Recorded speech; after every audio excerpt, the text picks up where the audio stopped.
SFI राज्य committee द्वारा हिमाचल प्रदेश के सरकारी स्कूलों में अर्ली बेस्ड शिक्षक भर्ती करवाए जाने के विरोध में शिमला उपायुक्त कार्यालय के बाहर प्रदर्शन किया गया। एसएफआई राज्य सचिव दिनेश डेंटा ने आरोप लगाया है कि हिमाचल प्रदेश की कांग्रेस सरकार प्रदेश में युवा विरोधी नीतियां लाकर लगातार प्रदेश को पीछे धकेलने का काम कर रही है। देखिए, पिछले कई दिनों से प्रदेश का जो युवा है, प्रदेश के अंदर जो लाइब्रेरियों के अंदर तैयारी करने वाला युवा है, विश्वविद्यालय के अंदर पढ़ने वाला युवा है, कॉलेजों के अंदर जो पढ़ने वाला युवा है, वो युवा सड़कों पर है। पिछले लंबे टाइम से वो युवा इसलिए सड़कों पर है कि प्रदेश की जो सरकार है वो एक फरमान लेकर आई है। वो फरमान है गेस्ट टीचर्स को अपॉइंट करने का स्कूलों के अंदर, जिस फरमान के माध्यम से सरकार जो युवा है उसको रोजगार छीनने का काम कर रही है और शिक्षा की गुणवत्ता के साथ खिलवाड़ करने का काम कर रही है। हमारा एसएफआई का ये मानना है, एसएफआई साफ तौर पे इस बात को मानती है कि जो गेस्ट टीचर का ये जो फरमान प्रदेश की सरकार लेके आई है, नई शिक्षा नीति की देन शिक्षा के क्षेत्र के अंदर है।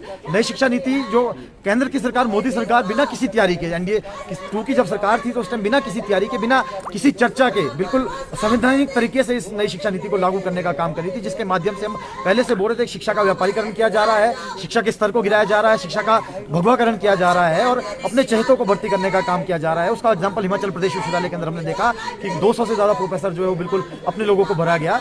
और हम आज ये मांग कर रहे हैं कि ये जो नई शिक्षा नीति है इसको खत्म करने का काम किया जाना चाहिए। पूरे देश के स्तर पर अगर आप देखेंगे तो कांग्रेस की जो नेतागण है, कांग्रेस की जो पार्टी है, वो नई शिक्षा नीति का विरोध पूरे देश के स्तर पर कर रही है, पर हिमाचल प्रदेश के अंदर बिना किसी तैयारी के हन फानन में नई शिक्षा नीति को लागू करने का काम किया जा रहा है, जो कांग्रेस के दोगले चरित्र को जो है दिखाता है। एक और तो पूरे देश के अंदर राहुल गांधी चिल्ला चिल्ला कर बोल रहे हैं कि हम नई शिक्षा नीति का विरोध करेंगे, दूसरी ओर यही कांग्रेस की सरकार जो इसको लागू करने का काम हिमाचल प्रदेश के अंदर कर रही है। और इसके माध्यम से हमने पहले ही कहा था कि 2 चीजें होगी। एक चीज तो जो अपने लोगों को भर्ती करने का काम किया जाएगा, जिससे शिक्षा की गुणवत्ता लगातार खत्म की जाएगी, और दूसरी चीज जो होगी, जो युवाओं को पक्का रोजगार मिलता था शिक्षा क्षेत्र के अंदर। आप हिमाचल का एग्जांपल लेंगे, हिमाचल के अंदर उद्योग नहीं है, हिमाचल के प्रदेश के अंदर आईटी का जो सेक्टर है वो नहीं है। हिमाचल का जो युवा है वो रोजगार के लिए सरकार की ओर देखता है, हिमाचल का युवा सरकार से उम्मीद रखता है। ये सरकार तो व्यवस्था परिवर्तन का दावा करके आई थी, ये सरकार तो बोलकर आई थी कि हम 1 लाख नौकरी जो है हर साल देंगे, और अभी जो 2 साल के बाद, जब 2 साल का जश्न ये सरकार मना रही है, सरकार के मंत्री बोल रहे हैं कि हमने 31,000 नौकरियां दी। हम तो बोल रहे हैं ये दावा भी इनका झूठा है। 31,000 नौकरियों का आप आंकड़ा दीजिए, कोई 31,000 नौकरियां इन्होंने दी है। पिछले वित्त वर्ष के अंदर 257 नौकरियां इन्होंने दी थी जो पक्की रोजगार दिया था। बाकी आउटसोर्स के नाम पे रोजगार देना, 5 और 6 हजार रुपए में क्या गुजारा युवा कर पाएगा।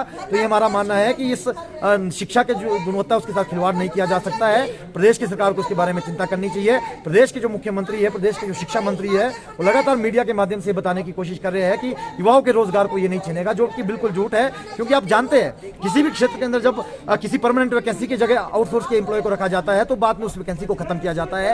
हर डिपार्टमेंट के अंदर, हर सेक्टर के अंदर ये हो रहा है। इसका उदाहरण हमारे पास हिमाचल प्रदेश के अंदर है। हम ये मांग इस धरने प्रदर्शन के माध्यम से कर रहे हैं कि प्रदेश की जो सरकार है वो इस अपने निर्णय को वापस ले, अन्यथा आने वाले दिनों के अंदर प्रदेश के अंदर जितने भी युवा है, जितने भी संगठन है, जनवादी प्रगतिशील संगठन है जो इस नीति का खिलाफत कर रहे हैं, उन सबको लामबंद करते हुए प्रदेश के अंदर एक बड़ी लड़ाई लड़ी है।